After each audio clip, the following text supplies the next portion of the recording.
Hey everybody, welcome to JLB Sports TV. I'm going to give my reaction today on the Liverpool game that just transpired and my thoughts on general Liverpool things going into the future. Now, as for the game today, what first really got me confused was the lineup. Today we played a 4-4-2, which is unlike Rafa. We normally play, I think, a 4-2-3-1, yeah, with Gerrard playing sort of in the hole. Now, I did not understand why Mascherano was benched, Agra was benched, and Babel was benched, while Yassi Benayoun and Soto were all playing. And personally, I don't buy that Agra and Mascherano were too tired to play.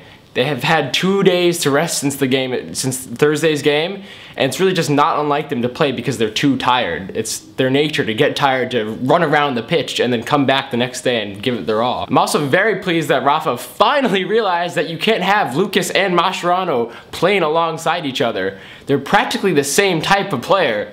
Defensive-minded, holding midfielders, except Lucas isn't even close to the quality of Mascherano. So it just doesn't make sense that you have two defensive holding midfielders playing alongside each other. Just handcuffs the entire team. And I feel like I'm beating this hot topic like a dead horse, but why is Maxi playing in front of Babel? Why? I just don't understand it. And for that matter, why is a terribly unfit and out of form Yassi Benayoun playing in front of Babel? And it's not like Babel was tired from Thursday. He only played a third of the game thanks to his red card, which in my mind was straight BS, by the way.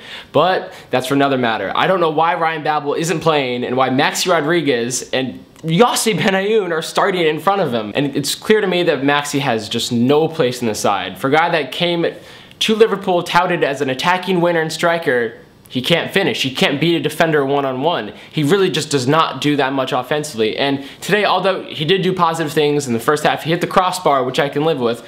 But in the second half, with time winding down, he had two clear-cut chances in front of goal. Clear-cut chances. You tell me he's that, but he can't finish in front of goal for his life. All he had to do was tap the ball in twice, and he couldn't do that. Liverpool should have won the game. He just has no place in the side anymore. I don't want to see him in starting 11. And the fact that Ryan Babel is right behind him, a much more skillful player, just makes matters worse. And Rafa's substitutions were equally as mystifying. With 20 minutes left in the game, he took Fernando Torres, one of the best strikers in the world, probably the best striker in the world when healthy, off. It's not like he took him off for, oh, David Villa or somebody who can match his quality. No, for David Ingog. That's like trading in a Ferrari for an Prius or an Oldsmobile. You don't do that. You don't take off your best player and then put in a reserve player. Doesn't make sense to me. And then the funny thing is that subsequently, Ingog went on to miss 3 clear-cut chances in front of goal. Just similar to Maxi, but he had 3 chances and as a striker, there's just no excuse for missing any single one of them. And it's ironic that the play picked up when Torres came off, but you just can't help but to think that had Torres been on, Liverpool would have won the game, given the amount of chances they had down the stretch. So by my count, that's 5 goals that Liverpool should have scored in the second half off just clear-cut chances, plus a handful of half chances from Gerrard and Babel sprinkled in. In light of today's game, I think I figured out the problem, and this is something that I've suspected for a long time, but I just never wanted to say. Let me tell you how last year's great Liverpool team worked. Last year you had Mascherano stealing the ball and playing a great defensive midfield. He would then pass it to Alonso, who would then distribute to the Gerrard-Torres axis, and the Gerrard-Torres axis would go on and score goals, goals, goals, and goals.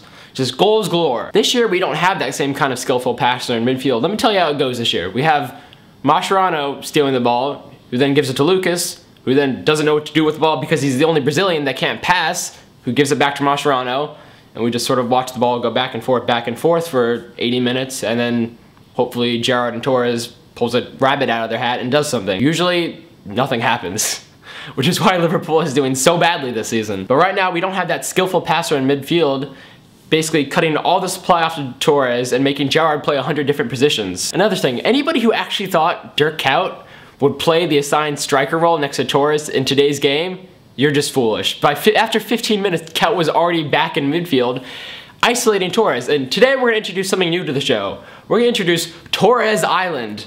Because every single game, Fernando Torres, the great striker that he is marooned on an island with no supply line to him and no goal. To me, it's astonishing that Torres has been able to score so many goals this season when he's had such little supply. So as long as Torres Island still exists, I don't see any much improvement in Liverpool's side. Just looking at the squad right now, the only thing that you can actually do in my mind that would help them attack is to play Ryan Babel. But I've been saying that for a while, and I guess I don't know anything, right? And right now, at this point, I'm so fed up that I would actually call for Rafa's head, except for the fact that he has a £15 million termination clause in his contract, and it just doesn't make sense to me to get rid of Rafa for £15 million. You can spend that £15 million on a skillful player. It's not like Rafa's a bad manager, I just think that he's gone off the deep end.